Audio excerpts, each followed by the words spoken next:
Hello everyone, we're going to look at the Choleski method in numerical analysis for solving the problem ax is equal to the b. Now we do this first by substituting a equals lu.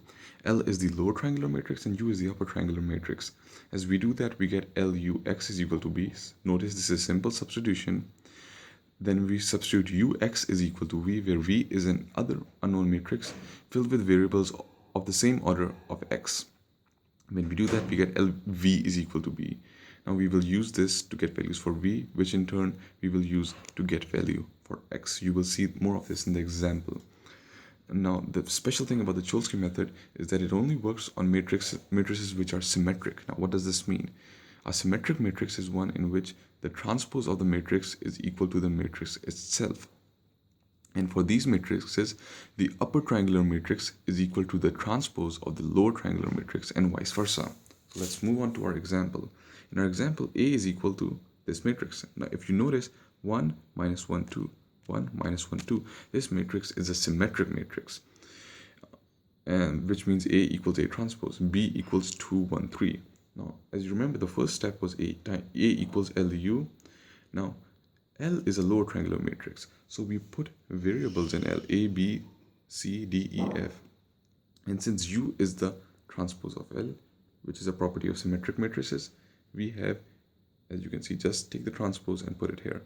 Now, if you multiply these two matrices together, you have LU.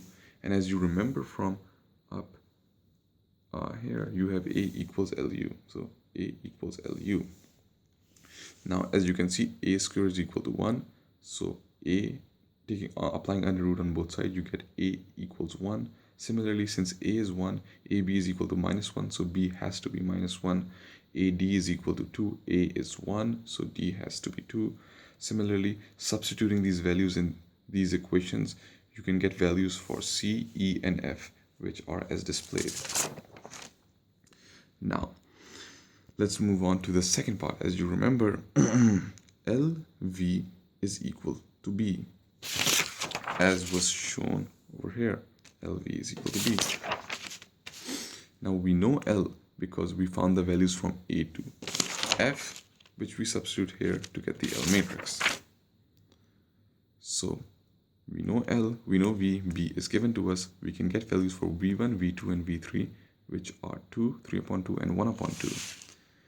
We substitute these equations and these values into the equation ux is equal to v. Now notice the only unknown here are x. We found u by finding values from a to f and v from up here, and we get x3, x2, and x1 as 2, 1 upon 2, which is our required answer.